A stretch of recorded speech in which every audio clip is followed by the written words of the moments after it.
Gini,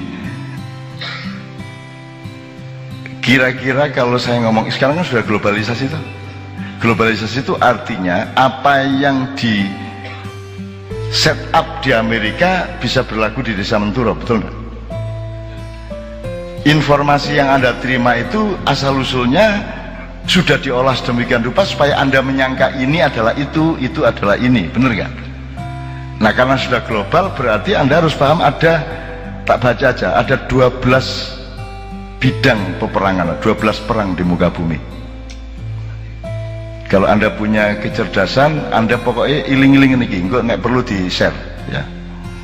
Jadi misalnya yang paling awal misalnya perang finansial. Penjelasan singkatnya gini, suatu negara ditaklukkan tanpa bertumpahan darah dengan cara memasuki dan menjauhkan pasar perbankan dan saham dan memanipulasi nilai mata uang negara sasaran. Ini seruat gak karuan nih, dokter piro ini kalau anda mempelajari, anda ngerti dolar itu naik itu bukan karena Amerika kuat, tapi karena dunia terlalu percaya kepada dolar. Mergo kabeh wong ngarani ku ganteng, akhirnya disepakati ku ganteng, padahal bukan ganteng asli. Jadi Amerika mencetak mata uang yang seharusnya itu sepadan dengan kekayaannya. Ini tidak dia nyetak-nyetak aja mulai tahun 2008. Karena apa? Karena dunia membutuhkannya. Salahmu dewe. Dolar menjadi berhala. Mergo kok araniku Tuhan, akhirnya berhala jadi Tuhan temenan di dalam pikiranmu. Akhirnya dalam pemetaan kuat dia. Tapi kuatnya tidak karena dirinya sendiri, kuatnya tidak karena dolarnya sendiri, tetapi karena anggapanmu terhadap dolar. Ku padha karo lukisan, Pak. Lukisanku sing apik, sing ndi, sing elek, sing ndi ku gak jelas. Sing penting oleh ngiklanno. Ini garisnya ini menggambarkan komplikasi peradaban. Ini ada labirin-labirin dari karakter manusia yang bermacam-macam, yang berbeda antara timur dan barat. Waduh, ini 2 miliar harganya ini. Padahal mek ora gara-gara memek petik di tele kuno dikai cat ngono to ya. Nah, suatu hari teman-teman sekalian, khusus untuk ini, suatu hari kita akan kembali kepada sistem mata uang di zaman Rasulullah. Kita akan kembali ke sistem dinar. Karena sekarang pun sebagaimana tadi Haramain diurus tidak oleh umat Islam di seluruh dunia, seharusnya ada mata uang internasional yang menjadi penyeimbang dari semua mata-mata uang. Nah, peran mata uang internasional sekarang dipegang oleh dolar, sama dengan Ka'bah dan Nabawi dipegang oleh Saudi. Itu seharusnya ada bank sentral dunia, sudah ada bank dunia, tapi dia tidak berperan sebagai, dia malah menjadi bawahannya dolar, kan gitu. Oke, Anda lebih ngerti lah, saya tidak mengerti, saya kuliah ekonomi dulu karena yang terima cuma ekonomi.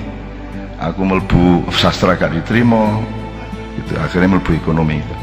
Nomor 2, perang penyelundupan. Menyabot ekonomi negara pesaing dengan membanjiri pasarnya dengan barang ilegal dan mengacaukan ekonomi lokal dengan membanjiri pasarnya dengan barang bajakan.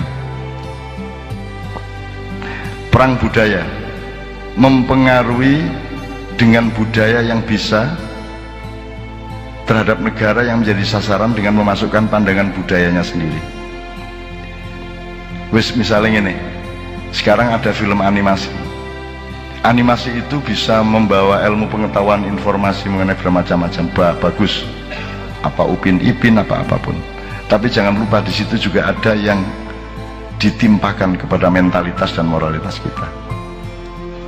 Jadi di film animasi itu kan tidak ada, kan ada itu kan gambar wong dengan gambar dan tidak ada proporsi, gitu. Ono ndase gede gak ono awake. Ono ndase sakunu cangkeme sakunu, ono sing cangkeme ndek iringan, ono sebab ngono. Jadi anak-anak kita dibiasakan untuk menerima sesuatu yang tidak proporsional. Sehingga kalau suatu hari negaramu tidak proporsional, kamu tidak berontak, karena kamu sudah terbiasa dengan improporsi itu. Tapi ini tak perpanjang ya, banyak film saya telitian, termasuk kenapa orang suka film animasi, karena di situ opo iso moro-moro no arek cilik telu nggawa pesawat nang planet. Jadi anak-anak kita dibiasakan untuk beranggapan bahwa hidup itu begitu mudahnya. Jadi cukup anu lah, sapa iku sing cekus karo sing apa? Tom and Jerry itu aja kan sembarang iso wis.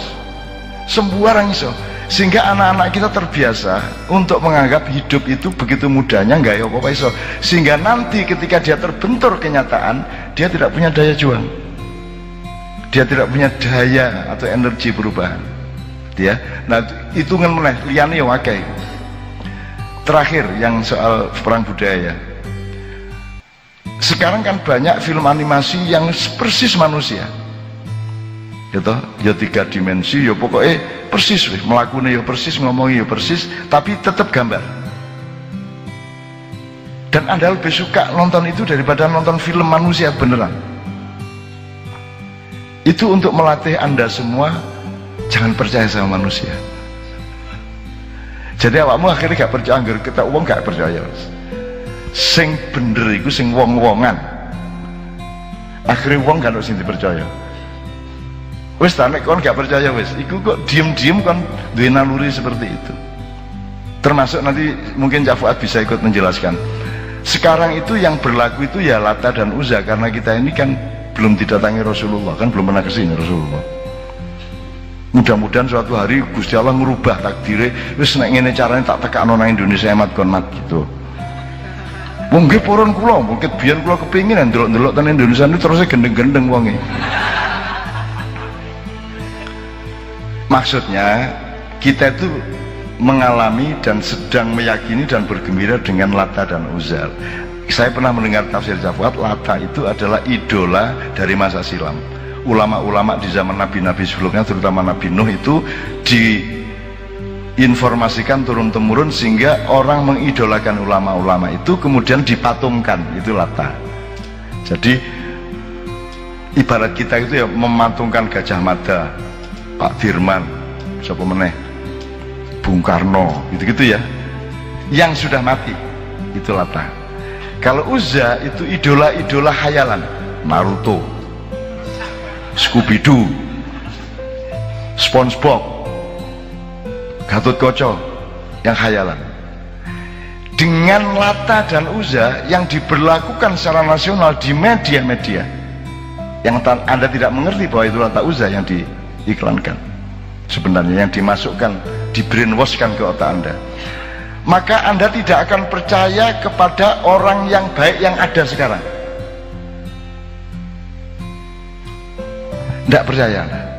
Jadi tidak mungkin muncul tokoh di Indonesia, karena yang dipercaya adalah yang sudah mati sama yang dikhayalkan. Sebenarnya orang temenan gak dipercaya, gak mungkin mak ya kan pamrih, gak mungkin, mesti ku kate nggak revolusi meneh-meneh, mesti kate mbuya apa carane kok mesti kudeta itu. Tidak dipercaya kebaikan kayak apapun. Sehingga saya pernah mengatakan gini, kamu tahu kenapa Iran itu kuat, kenapa Syiah itu kuat, secara militer, secara ekonomi, secara mental, ideologi, semua kuat. Saya tidak berarti setuju mereka, tapi mereka kuat ya. Kenapa? Salah satunya menurut saya karena mereka berangkat dari empati kepada penderitaan Hasan dan Husain, merasuk betul penderitaan itu, sehingga mereka membangun hidupnya berdasarkan dalam tanda petik dendam itu gitu. Nah, wong Ma'iyah dan orang Indonesia, kamu menghayati penderitaan siapa?